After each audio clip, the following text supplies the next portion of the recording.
battery with wheels, right? Think about all of the businesses that are just about building cars. Most of those parts won't even exist. Mechanic shops won't even need to exist in the ways that they exist now, right? And so the shift means so much more than you just buy a different car, right? We have to think about how to employ the people who were once employed in these other industries, right? We have to think about how to make sure that the places that built those things or that mine that coal are not gutted and just left to deal with whatever is left to is going to come to them. And so it is just a gigantic shift, and a shift that we actually need to think about, not just in terms of how many tons of carbon are saved, but in terms of how do we actually reshape our economy to these new things that are going to happen to protect folks. And so, wrong thing. So climate change and equity are linked. And I just want to show you these slides too, because a lot of people are often like, are they really linked? And these are a set of maps from the McHarg Design Center in Pennsylvania. And so this is a map of the environmental risks that come from climate change. I just want you to notice the places where the risks are centered. This is annual average temperature increase. So notice where the increases will be worse, where they're more red is where the increase is more. This is where mortality is going to be centered. And this is the income distribution. These two maps are not that dissimilar. Total economic effects, again, these three maps are not that dissimilar. It's not an accident, right? More people will pass away because they're impoverished and they don't have the resources to deal with the changes that come with these temperature increases and these wildfires, earthquakes, floods, and hurricanes. Right? And so all of that's also being backed up by studies all the time about how countries with higher levels of income inequality, especially rich countries, have higher emissions. And even a colleague of mine found that in New York, even in a city with like incredibly high density, which is often thought to sort of reduce emissions, emissions weren't lower largely because higher income people had so much larger of a carbon footprint, right? And so this means two things. To combat climate change, we actually need to move towards a less unequal economy. We need climate policy that is equitable and inclusive, because otherwise solutions that might work, like more dense cities, might not actually be effective, right? Because there will be people who have so much more means that they just end up using more carbon. They do more carbon intensive things, like have private jets, you know? And then the second thing is that it also means that fossil fuels industries depend on the existence of powerless, disposable communities in order to operate and to profit and to continue to be operational, even though we know how urgent what is coming and what is here is, right? So like in the case of Detroit, most fossil fuel infrastructure is built near Black, brown, and indigenous communities. And we've talked about why that is. And so I like to ask people a question like, do you think we would still be burning fossil fuels at this level without consequence and without any real restriction if everyone had to deal with the consequences? If wealthy neighborhoods were the ones getting cancer? Probably not, right? The system that we have right now relies on people that you can both exploit for labor and poison without consequence. And as long as that is the case, that means that we will always be able to build energy systems and economic systems that can be harmful because you can just stack those harms on people who are more powerless. And so we can end up having systems that actually exceed, like we have right now, our planetary limits without actually having feedback loops that tell us that that's what's going on. Because the people it's happening to, we don't listen to, right? And so what that also means is that the transition is so big that it also creates a real opportunity to change systems so that we empower the communities that are now disempowered. And so we could, for instance, like give them first access to renewable energy or the jobs that come with it. And a lot of people think that that's maybe extraneous, but it's not, because the transition, every policy decision that we make about how to handle the climate crisis shape what comes next, right? Like the transition is gonna have a structure whether we intentionally do it or not. If we don't intentionally do it, what all that means is it'll look like what came before.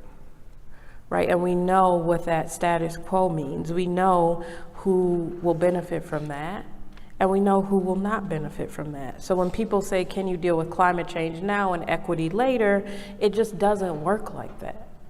The two happen together. You cannot separate them. And if you think that you're making a neutral decision, that doesn't exist. Not in the system that we have now. And you're always making decisions in the systems that we have now. So how we distribute power, money in the transition will decide like our political economy and the shape of our actual economy and what comes next. And if we have an economy that's powered by green energy and is still this stratified, I don't actually consider that a success. I don't.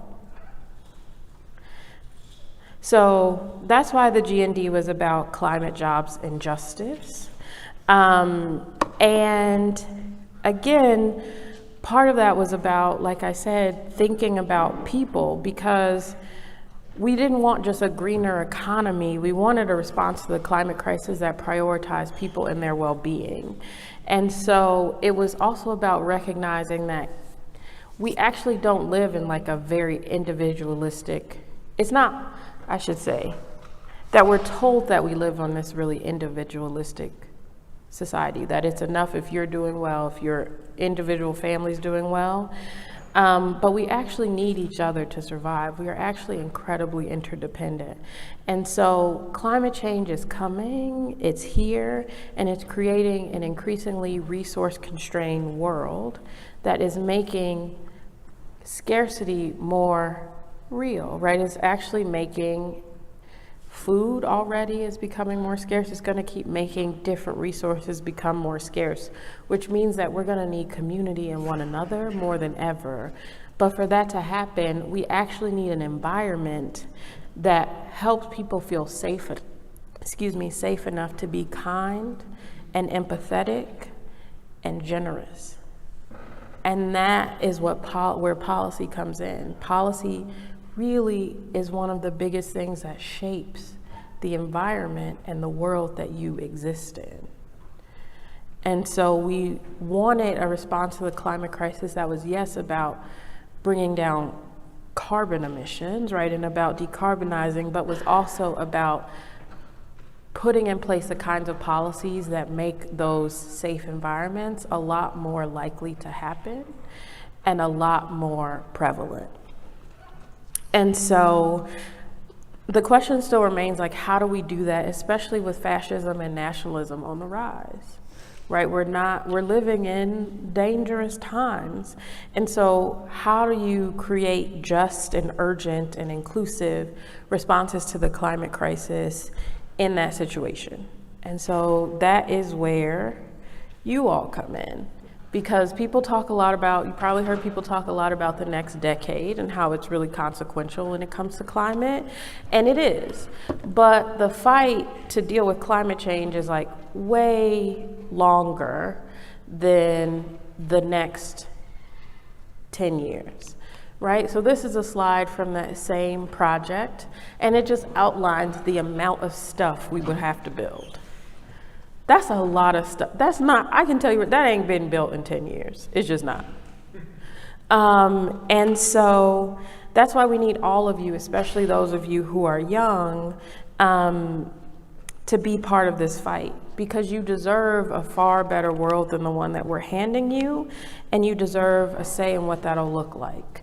And so if you'll indulge me, I'm gonna be a mom for a few minutes and give you some unsolicited advice. You're welcome. And I'll try to make it quick because I don't talk fast and I think we're running out of time. But the first is that you can be an activist and a thought leader, right? People often talk about young people as y'all just go out and protest, right? You push us to be better, but then you're not expected to be in the rooms where people are making decisions. And that's not okay, right? The people in those rooms are often the people who got us here in the first place, so they damn sure ain't gonna get us somewhere different. And second of all, you're gonna live through what happens next. You deserve to be in those rooms. So you don't have to just be organizers. Organizers are great, by the way. I'm married to one. They're lovely and they will try to get you to do stuff all the time. But you can also do other things, be policy experts, be thought leaders, right? You can also, you have a right to say what should happen, not just be the bodies in the streets that make politicians care. The second thing is that climate is connected to so many areas. Gone are the days where it was like you just have to be an environmentalist to work on climate, right? Like climate intersects with democracy, voting rights, reproductive justice. All of those have climate implications, right? And so if you're passionate about another topic, work on that. Really work on that. Just keep in mind the intersections with climate and try to give some of your energy to those intersections and build coalitions around those intersections. We need more inter-movement coalitions. It is very powerful when folks fighting for immigration rights and racial justice are standing next to climate activists. Right? Like that is actually how we get things to change, not by all of our issues being siloed. The next is you've got to work in community. No one actually writes a policy. It's bullshit. Right? It's no one person. It's nonsense. None of this happens with just one person. You're going to have to work in community. That's the only way you're going to sustain yourself in this work. And that community can look a lot of ways. It can be your local community. For me, I work with like other progressive policy experts because I moved around a lot and it just didn't make sense to work in my local community the way that like I might. So that's my community. And we work with activists to support them. And then the next one, and this is a really important one, you got to get comfortable getting your ass kicked. Like a lot. The fossil fuel industry is possibly the most powerful industry in human history. They are very rich, and they do not like the idea that they will be less rich anytime soon. Right? You are going to not win every fight. I mean, I had the President of the United States call me an idiot on national television. We'll call all the people involved with creating the Green New Deal idiots, and it was a real like takes one to know one situation. But it happened, and that's weird. I walked into a lot of rooms where people thought I was dumb or ignored me or thought this idea was really nonsense, and it hurt. It bothered me. I think a lot of you, I cared a lot about accomplishment and seeming competent and successful and being seen as smart, and putting all that on the line for an idea that people didn't always agree with was really tough. But you're gonna have to do it, and it's gonna be okay. Because if you just fight fights that you know you're gonna win, you're kind of a loser, honestly. So even if you don't win, it still needs to be fought. We all have to live through it anyway. So just get comfortable knowing that sometimes it's not hard because you're bad at it, it's just hard because it's hard. And then the last thing is just create pressure constantly. So this is the sit-in of Nancy Pelosi's office that kicked off the Green New Deal. We created pressure when we did the Green New Deal on all fronts, with policy experts, electorally, publicly, through like direct actions. We created pressure constantly, and that is what's necessary, especially on an issue like this, when again, the corporations who profit from what is going on are very powerful. They have a lot of access. They have more money than we will likely ever have, but what they don't have is people, and what we do have is the ability to create pressure. And people will tell you to be civil, don't be mean, don't yell, whatever, ignore them, it doesn't matter. When you make something happen, they'll still tell you to be nice, and they will have been wrong the whole time. So just do it and know that this system responds to pressure, and it's just, the building of pressure is just part of what you're gonna have to do day in and day out. And lastly, I love this quote because I think, again, so much of what I've been trying to say is encapsulated. Capitalism forgets that life is social, and that the kingdom of brotherhoods is found neither in the thesis of communism nor the antithesis of capitalism, but in a higher synthesis. It is constantly and always about people and how you want, not just how you want to be treated, but how you can treat others and create a world that helps other people be treated in the ways that they deserve. And that is just ultimately what all of this, no matter which fight you decide to be part of, is about. And if you decide to fight on the climate crisis, I welcome you, I value you, and I am very, very honored to work alongside you. Thank you.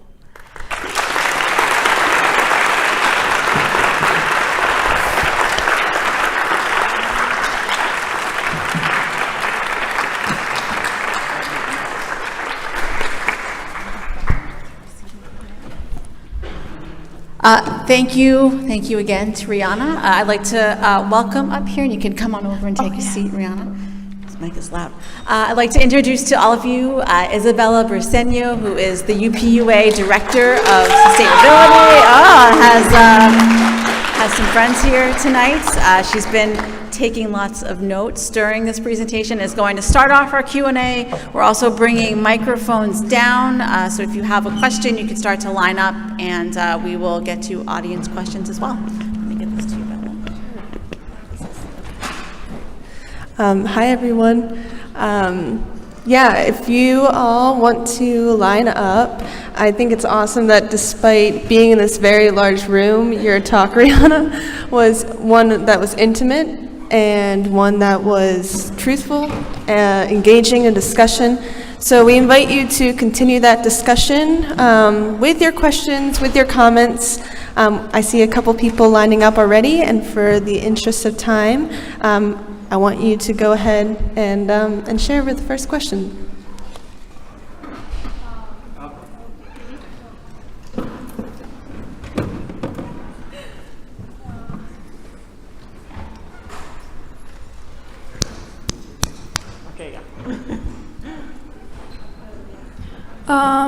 What an amazing presentation. That was awesome to hear about your perspective on things. So I was wondering, how has polarization within our government currently impacted positive legislature regarding climate change and all of the things that you're currently advocating for? Yeah, I mean, it's made it hard. Sorry, I'm trying to be quick. I'm sorry I kept you all late. The desire in Washington is largely from Democrats especially, is for bipartisanship. People want things that are bipartisan. The belief, and often it is right, is that bipartisan legislature is more durable, means it'll last longer, it'll face less opposition. And so polarization makes that very difficult, right? coming up with anything that is bipartisan, especially on climate change, where essentially one side believes it's a real issue and one side doesn't, is really difficult. And so what it means is that pressure I was talking about, that popular pressure, is even more important because bipartisanship is likely not going to happen. So you just have to really put pressure on one side to do something. So that's how it changes things.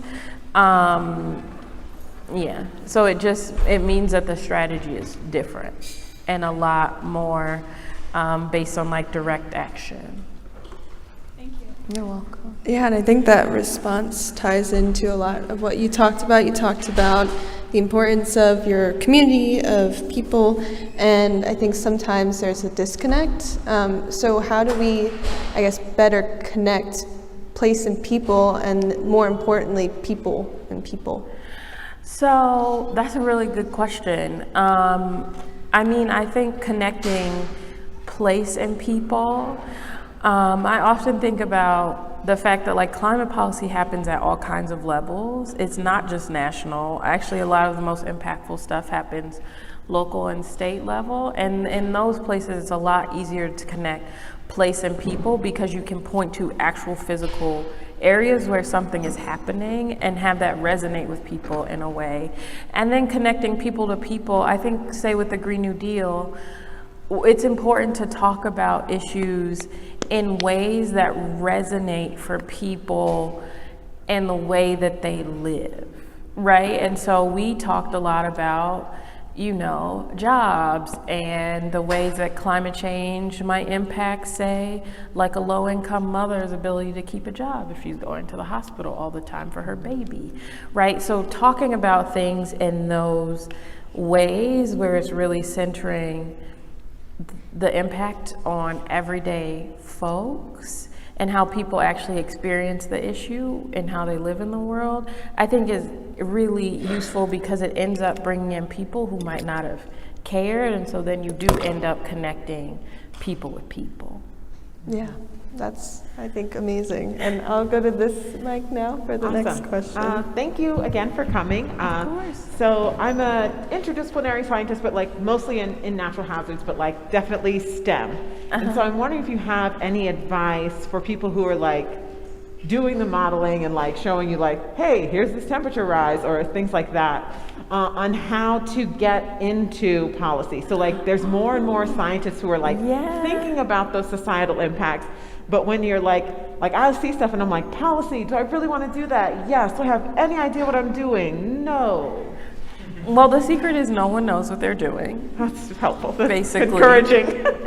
I mean, honestly, like everyone's making, I mean, you might have expertise, but everyone is like in some ways making it up on the fly, if that makes sense, right? Like the issues change so quickly, the players, all of it, and so it's not static. So you aren't doing anything wrong. A good place to get connected is like there's different fellowships at think tanks is one way if you want to do that. There's also like just getting connected to even local groups or advocacy groups, because one really useful thing about folks who are, say, especially scientists getting involved is like it gives a credentialing that is really necessary for the idea. So I remember working in Detroit, a community was pushing back against a bridge being built, and one of the things that helped the most was they worked with scientists and sociologists at University of Michigan who did a bunch of like help them with local research, and it made a huge difference.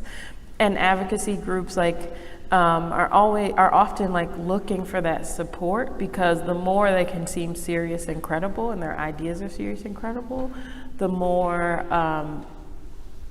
effective they are. And then I would just say, and this sounds dumb, but like Twitter can be helpful for practicing just how to discuss these things in public in language that people can access, and how to translate those findings in ways that actually resonate with people and how they actually live their lives. Right. Awesome. Thank you. Oh, you're welcome. We'll go over to this mic. Yes. So one thing that I really think about a lot when it comes to the climate crisis is personal responsibility and individual responsibility to really heavily contested topic in this space. And one of the most common talking points that people use to counter that is that corporations and the rich do much more harm than the average person. And other people feel like their actions really can't make a difference. Mm-hmm. So what is your take on all of that?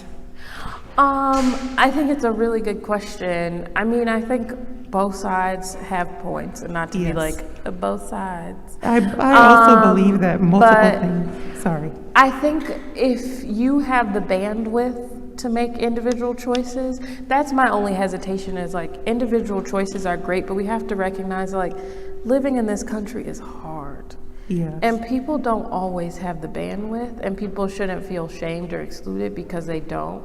But if you do have the bandwidth to make those individual choices, make them. Because ultimately we probably are going to have to live in ways that are different in order to, like, policy is not ultimately, it can get us a lot of the way, but you know, we're likely going to have to like eat less meat, right? Or live in ways that keep us respect our ecological limits in ways that we don't now. And so all that means is you're going to be ready and prepared for those changes and helping. And if it helps you feel like you're contributing, and you are, to addressing the climate crisis, then you should 100% do them. Yes. And if you're a person like me who like struggles with that because of bandwidth, I focus more on the policy change because it feels to me like that's where I can be more impactful for just like the way my brain and life is set up at the moment.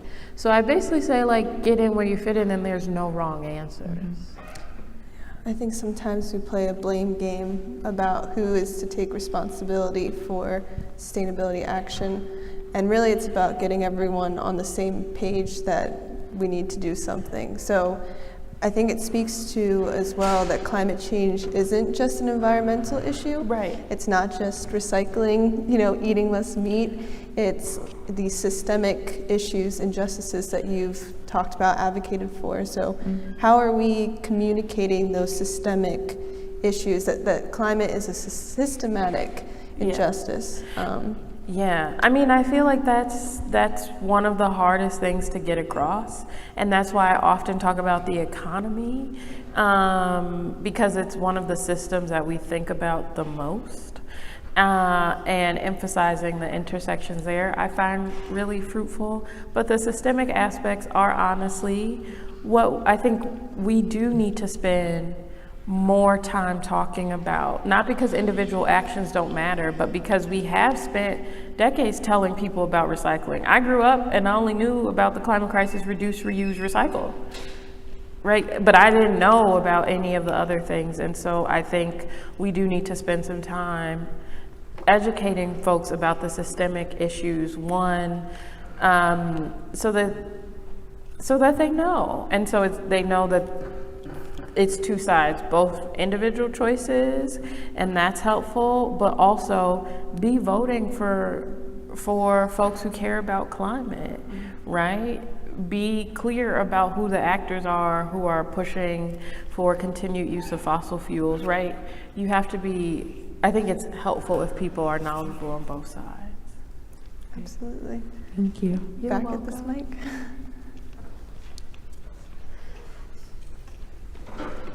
Hi, and thanks again for speaking with us today. Of course. I guess on the policy formation side, what I'm really curious about, and especially when looking at issues such as environmental racism, how do you tackle the dual issues of there are Band-Aid solutions, there's stitches solutions, and then there's just not getting stabbed, how do you find ways to deal with the fact that a lot of issues we face are not just one issue and can be both solved in ways that help and ways that actually tackle the issue? Yeah, that's a really good question, and something I think about a lot because, right, like I always in my own work want to get to the root causes, but at the same time, people are hurting now and you want to help stop that too. And so I think there's no easy answer. I think it's issue by issue. I think one thing to be led by is to the most extent possible, be led by what directly affected communities want, right? And what they want to prioritize, and which thing they want to prioritize at which time. But I think ultimately, it's important to I wouldn't say to prioritize getting to the root causes, but always to be trying to get there and to be structuring, if you are going to be doing like a Band-Aid solution, structuring it in a way that's not going to hurt the ability to push towards addressing the root cause later. So for instance, I'm trying to think of an example of that. So for instance, like with the Inflation Reduction Act that just passed, there's going to be some funding for environmental justice priorities in that bill, which is great. But at the same time, for instance, we are going to work on how to implement that money so that local groups, like people closest to the problems, can have access to that money. But at the same time, we're also going to be pushing for other initiatives that would drive more money and more investment towards those communities. And that, like, there's an initiative called Justice 40, and that also at the same time we're talking about like why it's not great to invest through tax credits, right? Because ultimately that's a very unequal way to drive public investment. So I think ultimately what I'm saying is, just like the problems are multi-layered, often the way that you approach it has to be multi-layered too. And so maybe you're working on a bill that does one thing, but you're also talking about another aspect of it that's more long-reaching publicly, so that now it's more in the conversation, so you can drive attention around it and build it up as an issue moving forward. While at the same time maybe you are also trying to make whatever's in play right now more effective. Does that make sense? Yeah. Thank you. You're welcome. I know that there's been a lot of discussion on the Inflation Reduction Act, and it's not all, good, not all bad. There's definitely compromises that were made just to get it through the House and Senate and on the president's desk. So, we talked before about power relations. Mm-hmm. Could you delve a little bit more into that and how that has, been evident through the Inflation Reduction Act? Yeah, totally. Something that I don't know how much of a secret it is about policy, but if you don't know, a lot of what is in policy isn't necessarily driven by like what will solve the problem, right? Or what is the best solution to the problem. It's driven by who's in power, how much power their opponents have, and sort of who will benefit, right? Like it's a lot more about political reality than what is the best quote unquote way to deal with something often. And I feel like the Inflation Reduction Act is an example of that, as in you have a climate bill, right, that is investing more money than the US has ever invested in renewable energy, electric vehicles, all sorts of good things. And also half of it is sort of concessions to the fossil fuel industry, right? And that's a reflection of the power that the fossil fuel industry has, particularly with Joe Manchin, who was the key senator in that fight.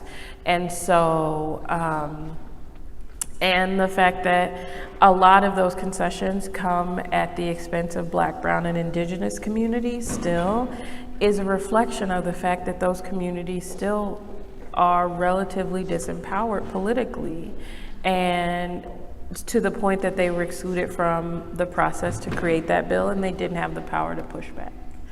So I think that's actually a really good way to read any policy, is when you hear about it or see it, like to think about it in terms of how does this reflect who has power, who doesn't, and the balance of power between different forces.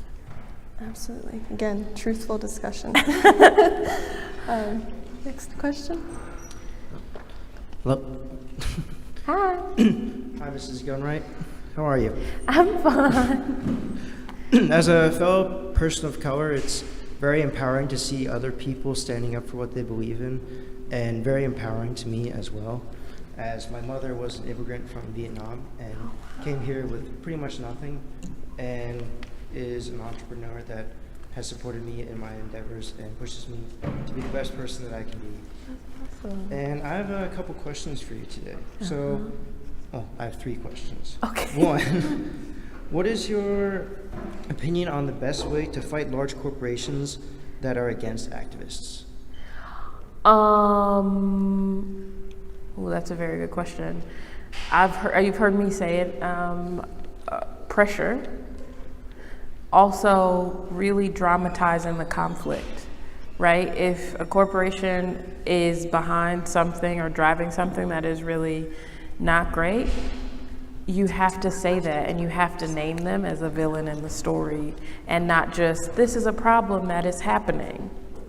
That doesn't push people to do anything. And then continually also fighting for democracy reforms, particularly money out of politics. I think those are the biggest things. All right. My second question. Is peaceful protest the best way to enact change? Is non-peaceful protest more impactful? And what are your thoughts on it? Oh, that's a good question. I think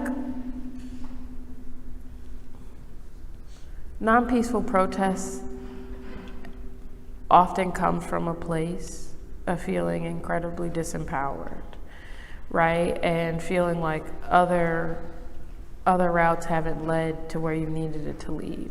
So I don't judge non-peaceful protests.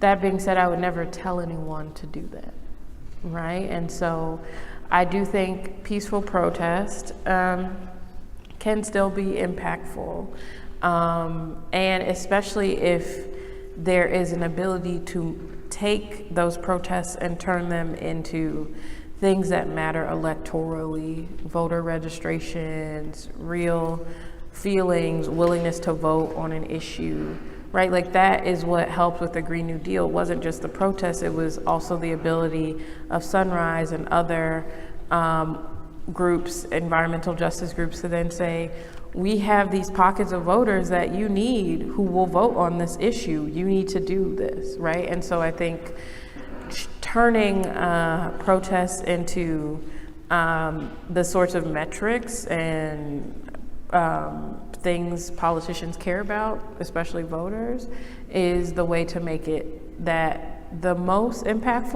or in the case of, say, like a general strike, right, to create a really sort of strategic, crippling disruption that forces attention and action on an issue. I'm not an organizer though, so that's just my take. They'll have different takes. All right. Now for my final question. EVs still, in electric vehicles, EVs, still cause, what is it? Sorry, I'm scrambling for That's words. fine. I'm always I'm scrambling for scribbling down words. so many notes. Yeah.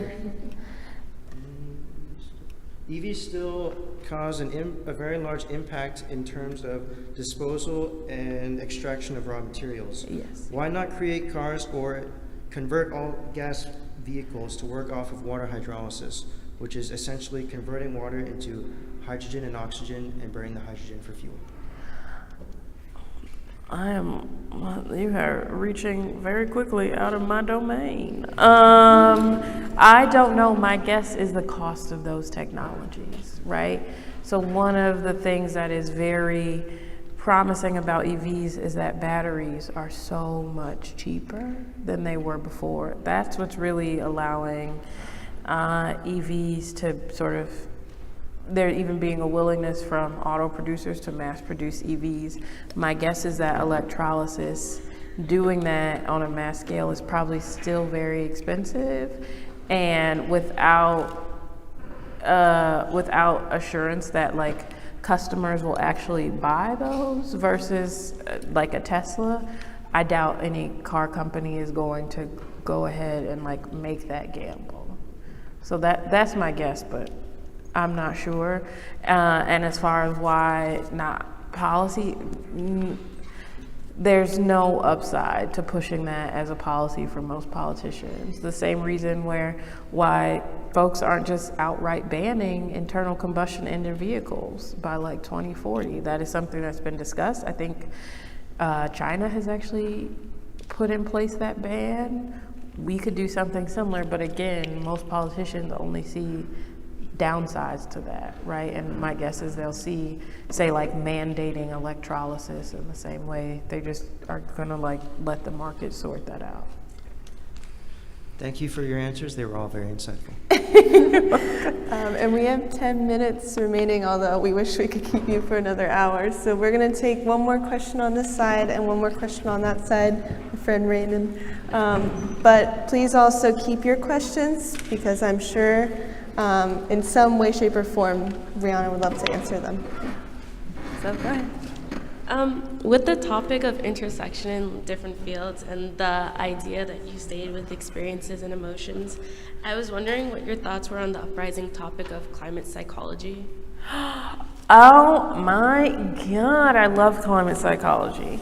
I think it's really important, right? Because I think a lot of people feel a lot of emotions, particularly anxiety, about what is happening with the climate crisis.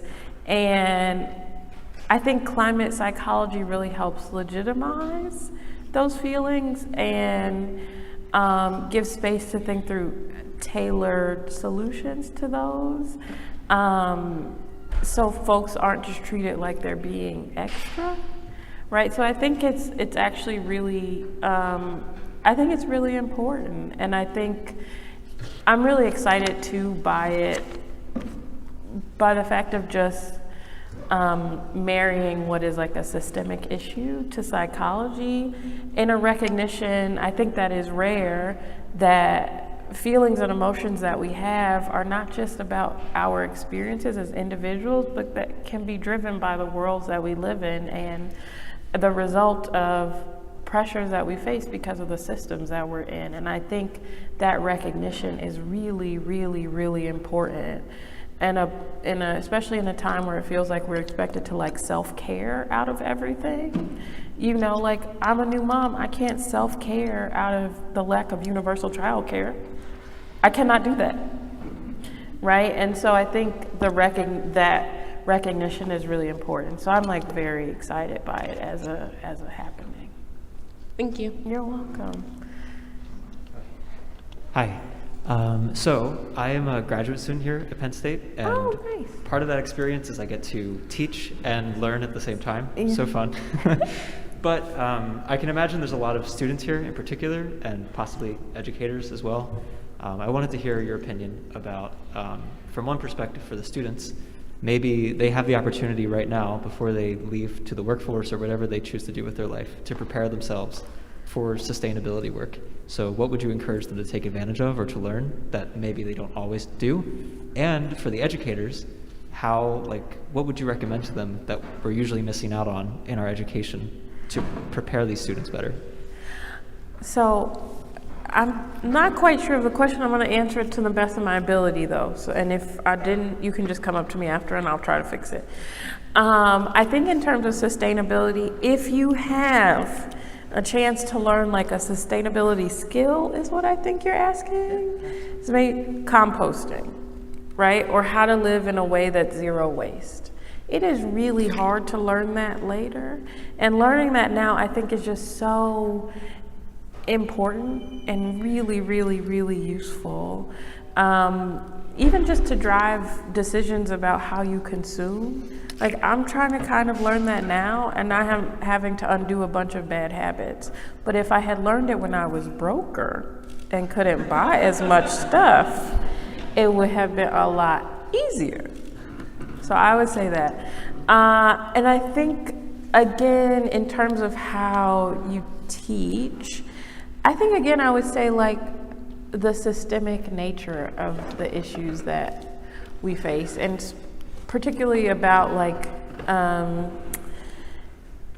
about, like, the systemic nature of the climate crisis, and, like, why sustainability, even at Penn, if there's initiatives, like, why isn't it easier, right? Like, what are the incentives that are built into the way the university is run? I'm not just saying this specific to Penn State, but, like, I think it's really important for students to learn about, like, the way that incentives and policies shape incentives and disincentives, and the ways that that plays out in what you see. And I think learning how to identify that before you go out in the world is really important, so that more people understand why things happen, not as just the result of individual actions, but also have more compassion for, like, how we're all sort of reacting to the ways things are set up to either ask us to react in a certain way or act in a certain way or penalize us for doing certain things. And because then I think it also helps us learn how, if we can shift those incentives and disincentives, how you can actually shift behavior or outcomes without always thinking that you have to change the heart and mind of every person, which is nonsense. Is that helpful? Yes. Thank you very much. I appreciate it. Awesome. I think as your work and advocacy shows, you are not inconsequential. You are an inspiration to everyone in this room, and a leader in the type of movement that needs to happen now and into the future for just sustainability and climate action. And I think I speak for everyone in this room, like, thank you for being here and coming to Penn State. Oh, thank you.